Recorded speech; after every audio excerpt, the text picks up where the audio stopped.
Even a Maragon could not have kept a smile from creeping across its face when walking through the fields of the dead. Bodies broken, the land painted crimson from horizon to horizon. Karsus brought Netherill's cities tumbling from the skies, and for a brief, glorious moment, he created a spectacle of such utter horror it was worthy to be the 10th hell. I delighted in it, until I realized that the one thing I sought was not to be found amongst that delicious carnage. The crown. It had been stolen. Psst! Hey! You there! You never know what you might find if you just dig a little deeper. If you're watching this, I'm going to assume you've either already played Baldur's Gate 3 or that you know the broad strokes and plot twists. There will be spoilers. Also, if you just like listening to me yap and the words are incidental, that works too, and I won't hold it against you.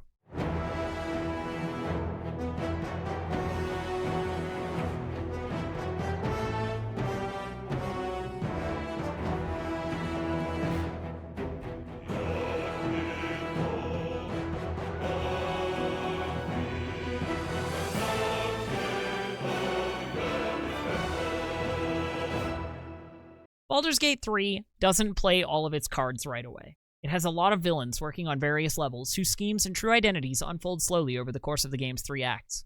In the opening cutscene, right after we've created our character, we see a raid on the city of Yartar by a big cephalopod-looking spaceship, a nautiloid. Its pilots, the Illithids or Mind Flayers, are classic D&D villains, ancient aliens with squid faces and psychic powers, and we've seen these things show up in the teaser trailers too. So, at the start of our journey, it really does feel like the Illithids, and by extension, the Grand Design, are going to be the villains of Baldur's Gate 3. After a chase through an unidentified frozen hellscape and the first layer of the 9 hells, the nautiloid crashes on the banks of the river Chionthar, and we explore our environs. We discover a mysterious cult, the Cult of the Absolute, that seems to be behind everything. Only, later, as we made our way through the meat of Act 1, we have a vision of 3 enigmatic Chosen of the Absolute, who seem to be the higher-ups in the cult. A handsome younger man with a quick, easy smile. Oh boy, I can't wait to meet the one who's young and handsome and not like the oldest guy at a My Chemical Romance concert who isn't anybody's dad. So the Cult of the Absolute in Baldur's Gate 3 basically fulfills the same narrative role as the Iron Throne in the first Baldur's Gate game. A dangling thread in the form of a villainous organization that, when pulled, unravels the grand conspiracy. Also in Act 1, we meet Raphael, an enigmatic devil who offers assistance but seems like he has his own agenda. And in Rosymore Monastery, we meet Githyanki God Queen Vlaakith, who is the villain of Lae'zel's story specifically, and sort of a side villain of the main plot in that she wants your MacGuffin and sends goons after you repeatedly to get it back. And then, in the game's second act, we meet Ketheric Thorm, voiced by the inimitable J.K. Simmons. He's one of the aforementioned Chosen of the Absolute, and he honestly outshines all of his evil colleagues at every turn. Try again. Ugh, he's so good. If you ask me, Act 3 should have been Act 2, and the showdown at Moonrise should have been the finale, but that's a whole nother video. Anyway, deep beneath Ketheric Thorm's lair, we get the foreshadowed reveal that this Absolute isn't a deity at all. It's an Illithid elder brain, bringing us full circle. Oh yeah, it's all coming together. So, how does Mephistopheles figure into all of this? And when that moment comes, you give the crown to me. The Crown of Karsus is the cornerstone to the Absolute plot. It wouldn't be possible without it. It's the magic item that gives the Netherbrain the special magic that lets it pause Ceramorphosis, which is how the cult is spreading so fast. The true soul cultists are infected with tadpoles, which let them coordinate and also employ potent psionic powers, but they don't turn into squid-faced monsters right away. Dictated to Scribe Yanthus by Enver Gortash. Ceramorphosis, illithid larval transformations of a humanoid host into a mind flayer, typically occur in less than a 10-day after infection. But the tadpoles laid by our captive Elderbrain are enhanced due to the powerful Netherese magic of the Crown of Karsus. Our enhanced tadpoles induce in their hosts a sort of suspended Ceramorphosis, a state in which the host becomes susceptible to telepathic influence and even coercion from the Absolute, our Elderbrain. For our purposes, there are 2 key aspects of this influence. First, the conversion of the host into a mental lackey of the Absolute occurs entirely without the host's awareness. Its servility feels comfortable and natural, and is never consciously questioned. Second, the servile state persists even when the host is far beyond the usual range of an Elderbrain's psionic control. This phenomenon is spectacularly useful given our ambition. This is the so-called accelerated grand design, a plot Gortash didn't come up with himself, but rather appropriated from an illithid lich known only as Blue Apex. The Crown of Karsus also literally puts the nether in Netherbrain. Without it, our absolute would just be the run-of-the-mill CR14 monster. Still terrifying, don't get me wrong, but not like an Avengers-level threat. With the crown, however, the Netherbrain grows to a prodigious size and becomes a being of transcendent magical power. In Moonrise Towers in Act 2, you can find a note dictated by Ketheric Dorm, which touches on how the Crown of Karsus is changing the Absolute into something worse. Confidential, dictated to Scribe Yanthus by General Ketheric. Young Gortash's plan to enslave an illithid elder brain and make it our marionette under control of the Crown of Karsus has proceeded almost without flaw, barring the slight delay while our Ballast allies sorted out their leadership conflict. The weak point must surely be the sharing of the Netherstones. It was necessary to secure my engagement and that of the murder cult, but eventually it's certain to fracture our fragile alliance. Clearly, all 3 Netherstones must be controlled by a single leader, me by preference, but not until after all the stakeholders have made their essential contribution.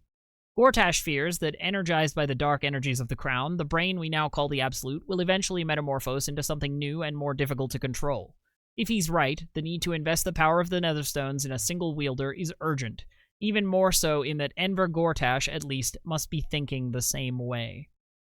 The Crown of Karsus is also the magic item that allows the Chosen of the Dead 3 to control the Netherbrain. You can find the following collection of letters in a chest upstairs in Flim's Cobblers, the house of Gortash's parents, recording the moment where Gortash pitched the idea to the Dark Urge sometime before the game actually began.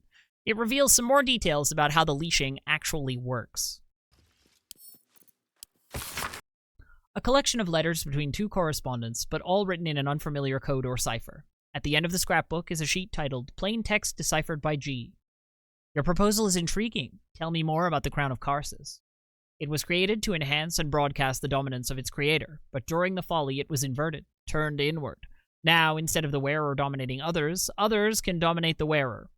Useful. I like it. How do you exert this dominance? The crown has 3 begemmed finials. They are the foci, and they are detachable. 3. So that's why our masters want Merkel added to the Cabal. With the crown on the right cranium, we would rule from the shadows. But how do we get it? We steal it from Mephistopheles himself, and I know who can get us there. A diabolist named Helsic. Mephistopheles mentioned! So the Crown of Karsus was stolen from him. So why did he have it? Because he snatched it up soon after Karsus' folly, on the final day of the Empire of Netheril, as implied by Raphael's account of the fall of Netheril. But he also straight up tells you as much when you meet him in Sharess's Caress. I want the crown that dominates the Elder Brain. I have craved it ever since the arch-wizard Karsus created it, long centuries ago, and brought doom to the Empire of Netheril. That was the great age of humanity, and Netheril's flying sky cities were the apex of civilization. I was there the day it all fell apart. Entire cities plummeted from the sky like angels with broken wings. The screams, oh, the screams. Hundreds of thousands of people watching in horror as the ground came up to meet them. It was not a happy meeting, and Karsus was responsible. Not driven by malice, but by ambition. He forged a crown imbued with all the powers of magic, a crown that would make any who wore it a god. Men cannot contain so much power. The crown destroyed its creator, and his empire fell with him. Karsus' folly, the bards and scholars call it. I call it hope. The hope of creating a better world, and the perils of unchecked hubris. I knew then that the folly of mortals could be the triumph of devils, and that I could use that crown to unite the 9 under one archdevil supreme. Me. The archdevil Mephistopheles snatched up the crown and squirreled it away in one of his vaults. He is not more than a frigid archivist. So much power and potential kept inert. He made a miracle into a museum piece. I raged. But only for a decade or so. Then I waited. ever watching for more than 1,000 years, for a mistake, a mishap, a misadventure. And these chosen, who have caused you so much trouble accidentally, did me a favor. They brought the crown back into play. As an out-of-character plot device, the Crown of Karsus was created for Baldur's Gate 3, along with an orb and a scepter known collectively as the Regalia of Karsus, as described in the book called The Annals of Karsus, which you can find in a vault beneath Sorcerer's Sundries in Act 3. An ancient handwritten book, rebound at least twice, that purports to be notes written by the Mage Karsus himself. Much of it is in a personal wizard's cipher, but the final page is written in clear text. My great spell of transcendence is mine alone, not to be committed to ink and parchment, but I have also forged 3 supreme enchanted items that are the physical embodiments of my wizardry, and of them I shall make record. There is a crown, an orb, and a scepter, each nigh alive and with its own power and purpose, and these I call the Regalia of Karsus.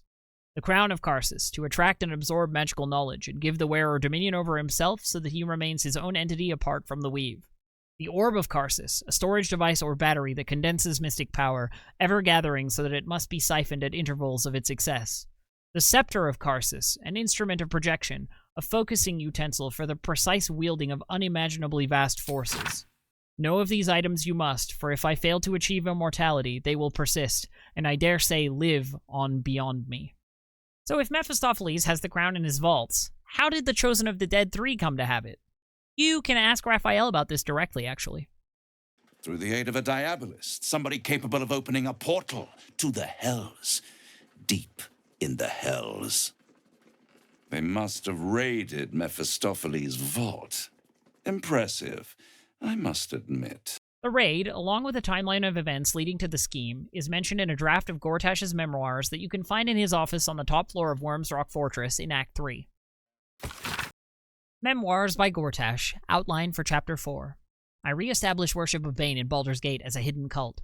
I realize the secret worship of Baal is also on the resurgence and acquaint myself with the local leader, an actual Baal spawn. The Baal spawn and I work together on a heist from the House of Wonders and, discovering common goals, forge an alliance. In dreams, the Baal spawn and I are visited by Baal and Bane, who name us their chosen and command us to seek out an ally with Ketheric Thorm, the chosen of Merkel. Visiting Ketheric at Moonrise Towers, I learn of the Mind Flayer colony in the Underdark below and conceive a plan to conquer its Elder Brain using the Crown of Karsus. The Baalspawn and I employ a Diabolist service to gain access to Mephistar and steal the crown. We 3 chosen use the crown to enslave the colony's Elder Brain, but during that raid, the Baalspawn is betrayed by the Baalist second-in-command, Orin the Red, who usurps the Baalspawn's power and declares herself Baal's new chosen.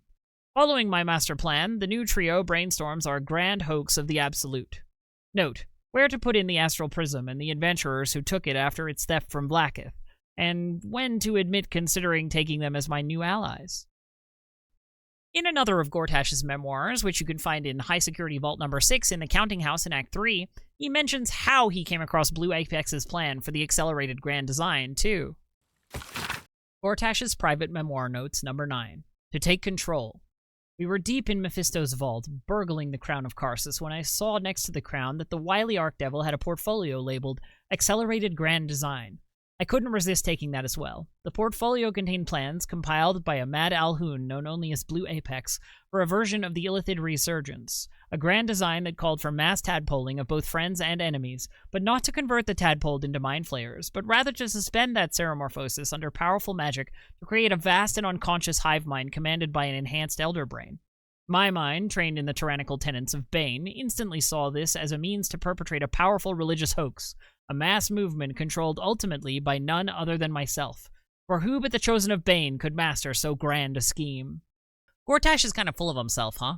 But also, what a coincidence. It's interesting that the shape of the Absolute's tadpole scheme didn't really come together until after the raid to acquire the crown. Before then, the plan was just, they'd put it on an Elder Brain, and they'd have an Elder Brain, and an army of Mind Flayers. But oh look, a portfolio telling our nefarious trio exactly what to do next, conveniently right next to the crown? Riddle me this. How did Gortash know that 1, the Crown of Karsus was a viable means to dominate an Illithid Elder Brain, and 2, where the crown could be found in the first place? Before we consider that, however...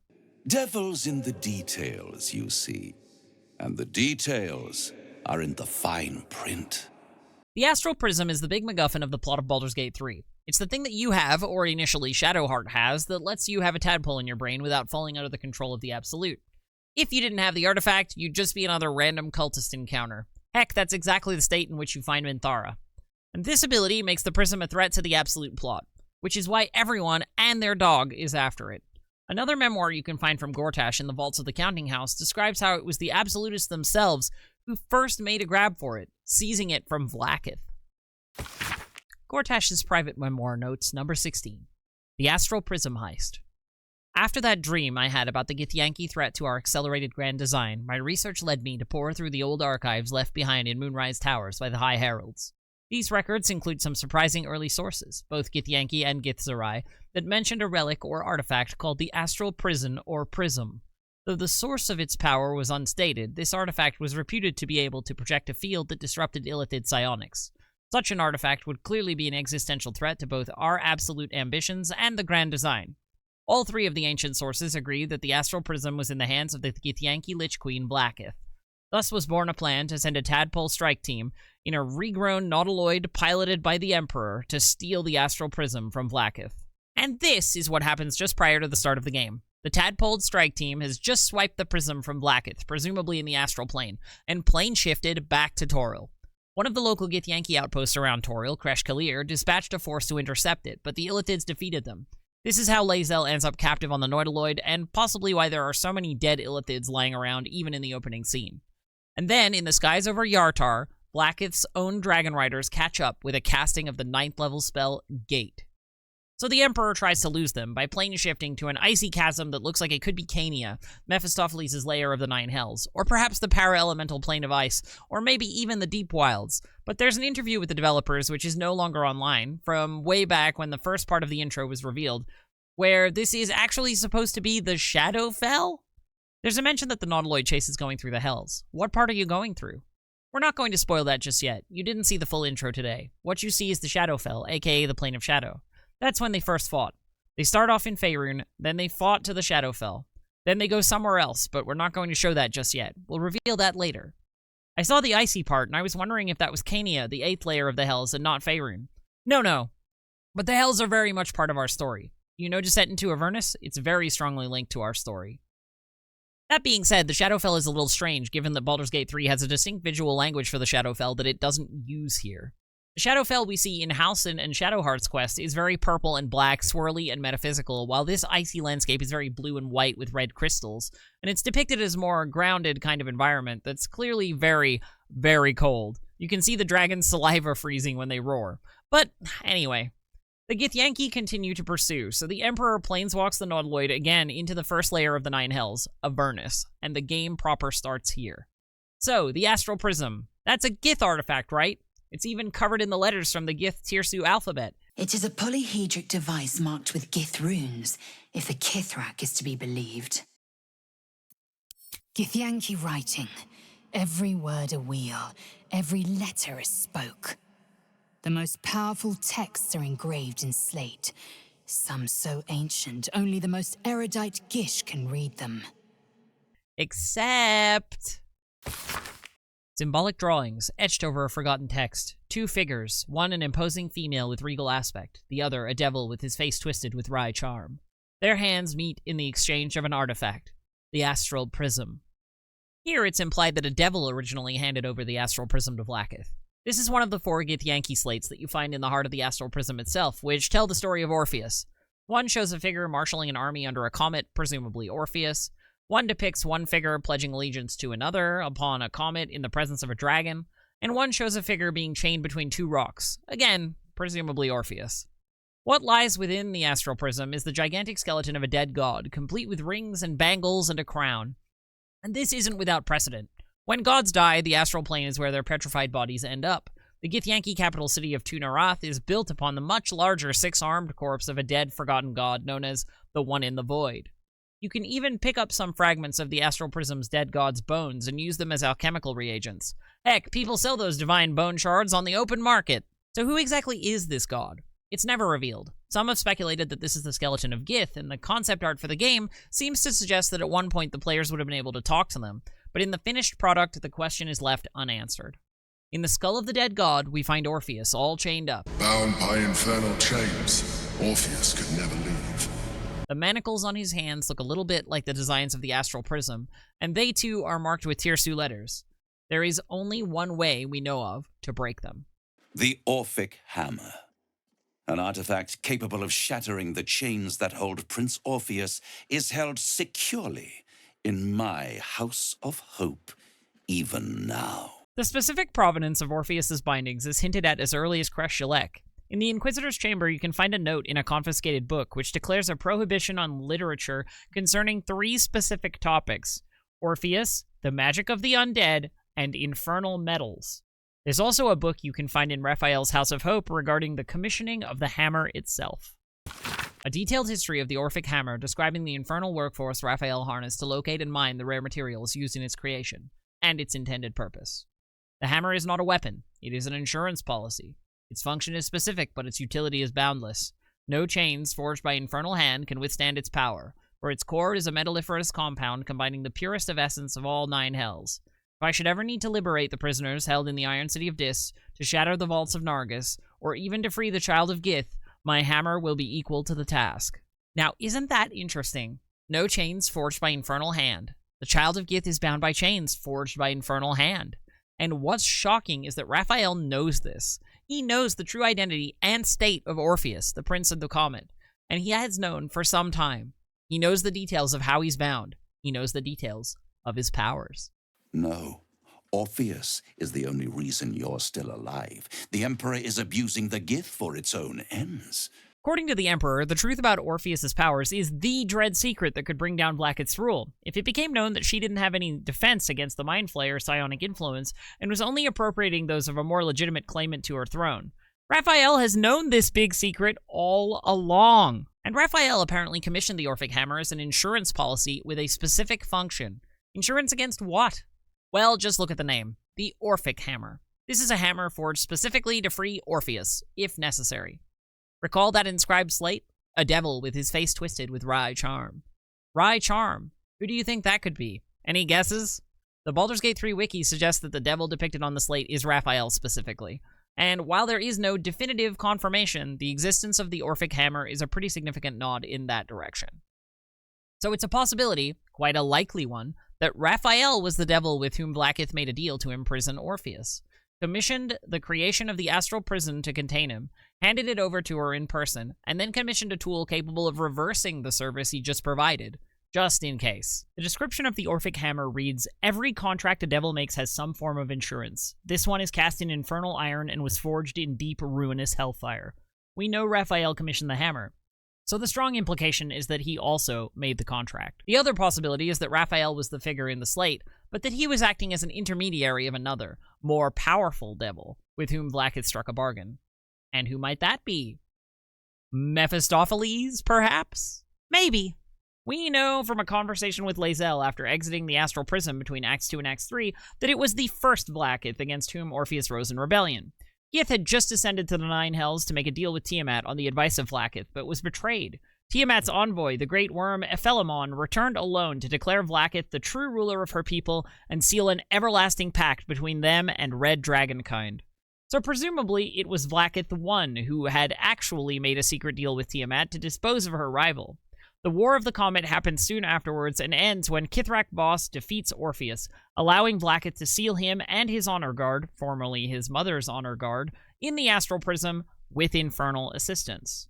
Another possibility is that she went to the archdevil to which she was already indebted, Tiamat, which raises the question, what's Tiamat's angle? And the answer may be that Blackith and, by extension, the Githyanki have always sort of been her secret proxies. By supporting her coup, Tiamat gets a whole species in her pocket, one feared across time and space. Whatever Tiamat's scheme, it's such a big deal that she's placed a curse on the secret itself, which strikes any sage or diviner attempting to learn the true fate of Gith, transforming them into Aleps, as related in Mordenkainen's Tome of Foes. It's also interesting to note that during the war between dragons and giants in the Forgotten Realms over 26,000 years ago, Tiamat presented Dragonkind with an artifact wrought from one of the horns of the deceased Ephelemon. Since Orpheus was sealed away not long after Aphellamon proclaimed the first Blackith Queen, we can conclude that the Astral Prism must have been forged during the dawn ages of Toril at the latest, so long ago that it might even predate the migration of elves to the world. So whatever the truth may be, this is some deep-cut infernal politics, and the insurance policy in question might instead be to insure against Tiamat. It's clear that Raphael has fingers in a great many dangerous pies. What's better than a devil you don't know? A devil you do. Raphael is, like the famous Lich of Sararak, a Cambion, the son of a mortal mother and a fiendish father. In Raphael's case, his father is Mephistopheles. You can learn this in-game from Raphael's incubus consort Harlep, if they're slain and interrogated with Speak with Dead. The corpse regards you lifelessly. Sent by Mephistopheles. Distract naughty son. Otherwise, Raphael will tell you out of character at the end of the game, if you made a deal with him to trade the Orphic hammer for the Crown of Karsus and upheld your end of the bargain. My dear father Mephistopheles. So, as Mephistopheles' son, no wonder Raphael knows just who ended up with the Crown of Karsus and exactly where he put it. It's his own dear old dad, and Raphael is kind of a Karsus fanboy, which the Diabolist Helsik can tell you. His House of Hope is furnished with a great deal of treasures, many related to Karsus. But alas, he lacks the crown itself. So given that Raphael was around during the fall of Netheril, he's at least 2 millennia old. His human mother would have been from a much more ancient age of Toril, perhaps ancient Netheril itself, and Raphael has been stewing this whole time about losing the crown. You can find a book in the House of Hope that points to the sheer depth of his obsession. All 100 chapters of this dense book describe the coronation of Raphael as Archdevil Supreme of the Nine Hells, but the circumstances vary in each case. Some versions are written as if historical fact, others are imagined futures, but all end with Raphael wearing the Crown of Karsus. One in particular catches your attention. In the end, it was the Prism bearers who came to him seeking salvation, and he laid out a course for their survival. They would be free of the parasite, the Sword Coast would be cleansed of illithids, and Raphael would receive the crown for his part in the victory. From the moment he met them, it was inevitable. The realms would weep to see his glory. 100 chapters of self-insert fanfiction about that time my daddy didn't get me a pony. But note that here's a character who knows where the Crown of Karsus is, and where it's kept, and Raphael has a vested interest in getting it out of there. And note that Gortash is closely associated with Raphael. When Gortash was a child, his parents sold him for coin to someone they thought was a warlock. They were in debt to dangerous people, and they hated their son, so they found a way to solve both problems at once. The warlock, however, was either in service to Raphael, or perhaps none other than Raphael himself, who took Gortash as a page boy at the House of Hope, where he was raised and abused by the dungeon keeper, Nubalden. One day, Nubalden made a mistake, and Gortash slipped away back to the material plane, for which Nubalden was punished and demoted. It's strange, then, that Gortash would be the one to end up doing exactly what Raphael had wanted someone to do for the last 2,000 years. Suspicious. But if this was Raphael's design, it was his secret alone. You can find a report for Raphael on the person of his servant Corilla, in which she suspects Gortash and Helsik of leaking information about the presence of the Orphic hammer in the House of Hope. Somehow, word that the Orphic hammer is in the House of Hope has gotten out and is circulating on the Gates information black market. I have 2 suspects for this. First, Enver Gortash, who of course knows many of the House's secrets. And second, the Diabolist for hire Helsik, who I think helped Gortash burgle the Crown of Karsus and might have learned about the hammer from him. If I had to guess, I'd wager it was Helsik, simply because if she has something that's worth money, she'll find a way to sell it. And selling a way to free Orpheus could come with a high price tag. Speaking of which, the Orphic hammer. No chains forged by infernal hands can withstand its power. And the examples Raphael gives are to liberate the prisoners held in the Iron City of Dis, and to shatter the vaults of Nargis, or even to free the child of Gith. Dis doesn't really come up during Baldur's Gate 3, but the vaults of Nargis sure do. Nargis is the name of the glacier in Cania upon which Mephistar is built. Mephistar, home of Mephistopheles. The vaults of Nargis are the very same vaults from which Gortash swiped the Crown of Karsus. You'd think that stealing from the vaults of Nargis would be a fairly difficult heist, putting it lightly. Is there a treasure vault in the entire multiverse more heavily guarded than that of Mephistopheles? We're talking beyond epic level adventure here, and Gortash is only a level 9 artificer. The Dark Urge may have been significantly higher level before being lobotomized by Orin, but if you think about it, the one artifact that would have made this misadventure possible at all would have been the Orphic hammer, and following their heist, word has gotten out about it. And these chosen, who have caused you so much trouble accidentally, did me a favor. They brought the crown back into play. Remember, 100 chapters. Raphael sees all the angles. Raphael is definitely not playing his whole hand. He has irons in more fires than he's telling us, and Raphael has even been hanging around Moonrise Towers for centuries. Besides, I do enjoy being in this neighborhood again. It has such a rich history of abject tragedy. He's basically the reason for the Shadow Curse. I know you. I know you nonetheless. Not by name, not by reputation. As the steeple knows the arch, and the keystone knows the clay. I know you. For we are both parts of the same design. The Infernal Mason that you meet in the House of Hope was Morfred, the original architect of Moonrise Towers, and he and his brother Halfred were part of the Selenite resistance against Ketheric Thorm. It's Halfred's secret shrine to Selûne that you can find underneath the Last Light Inn during Act 2. And in the Waning Moon, in Wraithwind Town itself, you can find Thizabald Thorm's accounts of the Mason's potential treachery, about which Thizabald informed Ketheric. But before Ketheric could strike, the Mason met, in his words, a man who was no man, and made a deal with Raphael. In exchange for his soul, Raphael would send an infernal army to wipe out the Dark Justicars. He marshaled a great army to ruin the world and bring all into shadow. I could not let it happen. I sought out the devil, Raphael, and signed an infernal pact with him.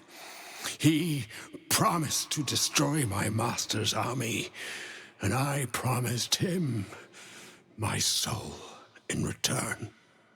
The devil was true to his word.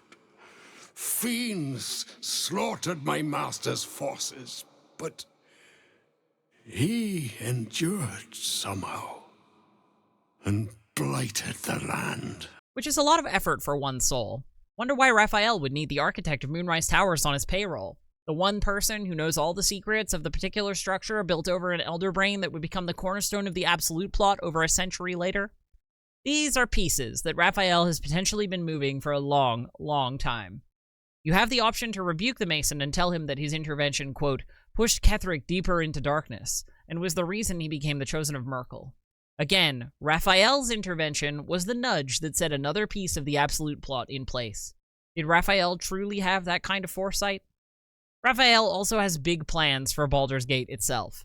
During Act 3, in Raphael's room at the Sharess's Caress, you can find a series of orders from him to various debtors in the city, each given the role of a chess piece. One for a low-level member of the Flaming Fist. White Pawn. You're to find a high-profile unsolved crime and confess to it, turning yourself into Portier after arranging at Baldur's Mouth for coverage. You know which reporter to use. Your position in the FF barracks should make it easy to identify a crime that, when resolved, will add greatly to Portier's renown. That will cancel your debt. Don't worry about the why. It's a pawn's place to be sacrificed so other pieces can win the game. One for the commander of the Sea Tower of Balduran. White Knight. Your task is finally at hand. As commander of the Sea Tower, you're close to all the sub-commanders of the Flaming Fist. Sound them out to their willingness to support the possibility of Flame Portier's promotion to Marshal, and perhaps even beyond.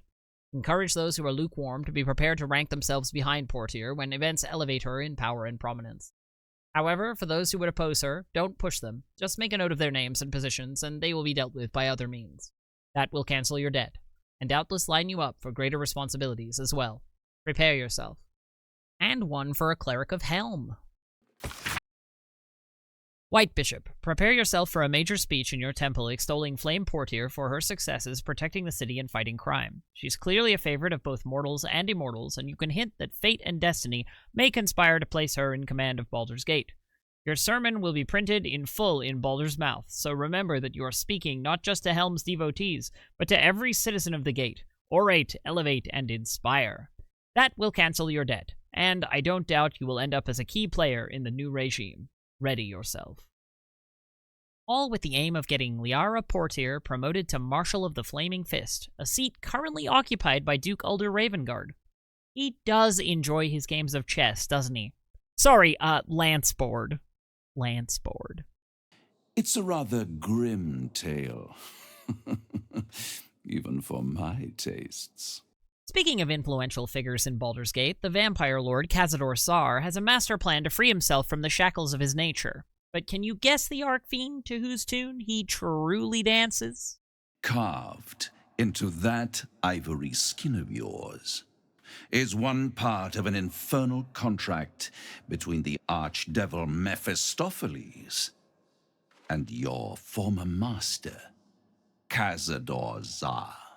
In full, the contract states that Cazador will be granted knowledge of an infernal ritual so vile it has never been performed.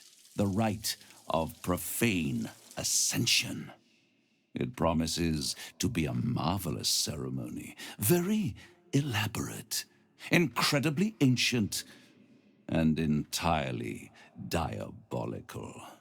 If he completes the rite, he will become a new kind of being, the Vampire Ascendant. The Dread Ritual is yet another horror plucked from the repository of that frigid archivist. Specifically, the knowledge takes the form of a scroll you can find by interacting with a skull in Cazador's lair. Unfurling the scroll reveals a list of foul rites and rituals detailing all the ways death can be turned to one's advantage, or simply made more interesting. The Rite of Perfect Slaughter, the Liturgy of the Dead, the Sacrament of the Damned, and many more strange accursed rituals cover the parchment. The final entry, however, is familiar. The Rite of Profane Ascension. O piteous dead, O ravenous dead, immortality is your gift, but darkness is your prison and hunger its jailer. The Rite of Profane Ascension will release you. Walk in the sun, suffer not from hunger, grow your power beyond anything you imagined. A pact has been made with the Lord of Hellfire. Deliver unto him 7,000 souls, each bearing an infernal mark, and you shall be free of your chains. You shall know your true power. Deliver the souls. Speak the words. Ecce Dominus. Has animas offero in sacrificio. Nunc volo potestantem quam policitus es mihi. The Baldur's Gate wiki translates the Latin as, "Behold, Lord, I offer these souls in sacrifice. Now I want the power that you promised me." And you can find out about the ritual in one of two ways. You can make a deal with Raphael, or you can give Astarion the cursed tome known as the Necromancy of Thay, which you find beneath the Blighted Village in Act 1. I was hoping for something that would let me escape whatever fate Cazador had planned for me. Instead, I found the Rite of Profane Ascension. It grants my kind the freedom to walk in the sun, be free of our hunger, and accrue all manner of powers. All it requires is the sacrifice of a few souls. Souls by scars that look exactly like mine. This rite. It's been Cazador's plan the whole time. He's going to sacrifice me. And who knows how many others, so he can ascend to all this power. I'm sorry, I might need a moment. This is a lot to take in. So the ritual is out there in the world. The Red Wizards of Thay know about it, but it's never been performed, possibly because 7,000 souls is a heck of a price, logistically speaking. Only Cazador has the sheer resources to slowly collect 7,000 people in his dungeon before being foiled. Though the fact that these souls need to be sacrificed to Mephistopheles specifically suggests that Mephistopheles is the creator of the ritual, and the power it invokes is his power. Which is within his wheelhouse. Like his namesake from the Legend of Faust, from which the character originated, Mephistopheles' whole thing is forbidden knowledge and magical research. So, Astarion's whole tragic backstory, his companion quest, all that horror and trauma, while Cazador's the one to blame, the road ultimately leads back to the Lord of Hellfire. I'll admit, you've impressed me. I wasn't sure you'd make it this far. Remember my question from earlier? Riddle me this! How did Gortash know that 1, the Crown of Karsus was a viable means to dominate an illithid Elderbrain, and 2, where the crown could be found in the first place? We've got 3 possibilities. The first and most straightforward is that Bane told him. Gortash is the chosen of Bane. He mentions having dreams about, for example, the Githyanki threat that leads him to the Astral Prism. He's constantly being struck by literally divine inspiration. And while he and his 2.5 buddies might be carrying it out, this is a plot of the Dead 3. As a god, Bane might know where the Crown of Karsus is being held, even though it's been in Mephistopheles' vault for longer than Bane has been a god. He might have divinely supernatural means of finding out. He might even have heard it from someone at Mephistopheles' court, since a lawful evil deity moves in similar circles to devils. And though Gortash stumbled across the Dark Urge naturally during his criminal career in Baldur's Gate, it was Bane and Bal that commanded them to get together with the Chosen of Merkel, thus ensuring they would stumble across the Elderbrain beneath Moonrise Towers. In their correspondence, the Dark Urge assumes the whole reason Merkel is involved is because they need 3 Chosen for 3 Netherstones. So all that makes sense. But the second possibility is that Raphael is the source of Gortash's knowledge of the Crown of Karsus, directly or indirectly. It could even be that Gortash learned about the crown during his days at the House of Hope. After all, the House of Hope is basically a fanboy shrine to Karsus, with 1 conspicuous absence, and as Corilla mentions, Gortash knows many of the House's secrets. The setup might have even been intentional on Raphael's part, because if it was, it's totally deniable. Even his minions have no cause to think it anything other than an accident that Raphael has ensured that a resourceful boy, one resourceful enough to escape from his House of Hope, which might have been something of a final test, knows exactly how to get the thing he wants most in the world, plus the one hammer in the multiverse that can open the way to it. So perhaps the whole absolute plot is actually Raphael's grand design, in which even the Dead 3 are but pawns. Raphael may not be a god, but he's older than all of them. And Withers, who it's all but confirmed to actually be the god Jurgle, doesn't think their scheme's particularly clever. Gods thou may be, yet thou hast proven thyself fools, everyone. Once the absolute plot is in motion, all Raphael has to do is secure the cooperation of the heroes who will stop it. And they will stop it, because as Withers says in his epilogue, the gods notice. They interfere to empower the heroes of the game as much as they can. Plots to destroy the world are 10 a penny in the Forgotten Realms, and they always fail. But this, as Raphael says, brings the crown back into play. There will be some way for him to nab it in the chaos. But there's one loose thread here, one nagging question. Why was Blue Apex's plan for the accelerated grand design, the very plan which would become the plan of the Chosen of the Dead 3, being stored right next to the Crown of Karsus when Gortash and company broke into the vault? That part isn't Bane's plan. It's Blue Apex's plan. And there's only one person who could have put it there. That's right, Mephistopheles. If we go down the conspiracy rabbit hole deep enough to speculate that perhaps Raphael was using the Cult of the Absolute and its puppet masters simply to bring the crown back into play in a way that couldn't be traced back to him, maybe we could speculate that Mephistopheles is using his son Raphael to execute a plan of his own in a way that doesn't trace back to him in turn. Because, as an archdevil of infinite patience, Mephistopheles ultimately wants to unseat Asmodeus and rule the 9 hells for his own. He even tried once before in an event known as the Reckoning, in which he joined forces with Dispater and Mammon, and ended up skirmishing with Beelzebul, Belial, Moloch, and Zariel before both factions were betrayed to Asmodeus by Geryon.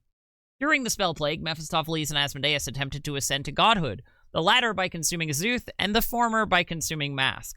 Asmodeus succeeded in a roundabout way that saw Azuth free, but another god traded their divinity to Asmodeus in exchange for another favor. But Mephistopheles' bid to steal the divinity of Mask was thwarted. So Mephistopheles would like to make a bid for absolute power, but Asmodeus is watching. He can't. Not again. But his son, though, his naughty son, totally out of his control, his ambitious son who wants the crown more than anyone else in the multiverse, a crown in Mephistopheles' possession that, you understand, the loyal and honorable Archduke would never use himself. If Raphael fails, whatever. If you end up killing him in the House of Hope, you can see a vision in a crystal ball of Mephistopheles devouring him for failure. Saturn devouring his son style. Within the ball you see Raphael, broken and bloody, dangling above the maw of the archdevil Mephistopheles, who is preparing to devour him. But if Raphael wins and gets the crown, then the balance of power in the Hells shifts rapidly. The Cambion makes a bid to seize Avernus, and it's expected he'll succeed. Before long, he'll conquer the rest, and his dear father capitulates. It wasn't his idea, see, but if King Raphael topples Asmodeus and rules the 9 Hells, there's certainly someone, a certain father, who's probably in a good position to benefit substantially from the new order of things.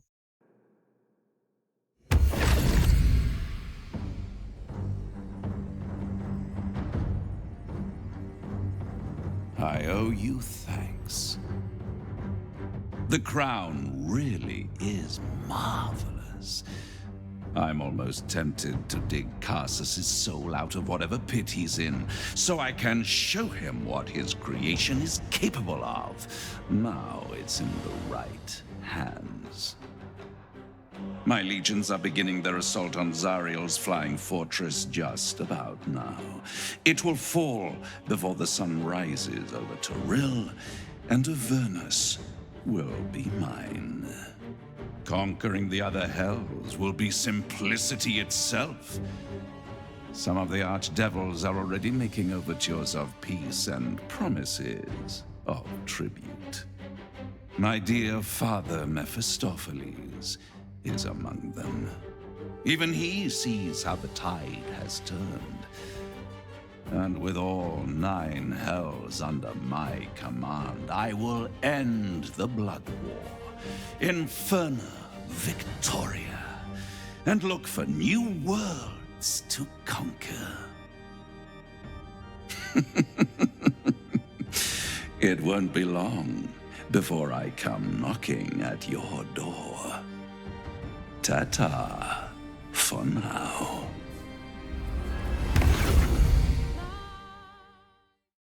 Thank you again to my patrons and YouTube members who you'll be seeing on screen while I'm saying all of this. And if you're watching this video when it comes out, my subathon on Twitch will be starting June 1st. So please check it out at twitch.tv/distractedelf. Link is in the description. Oh, and like and subscribe. I'm supposed to say that, right? I'm saying it here. Thanks. See ya.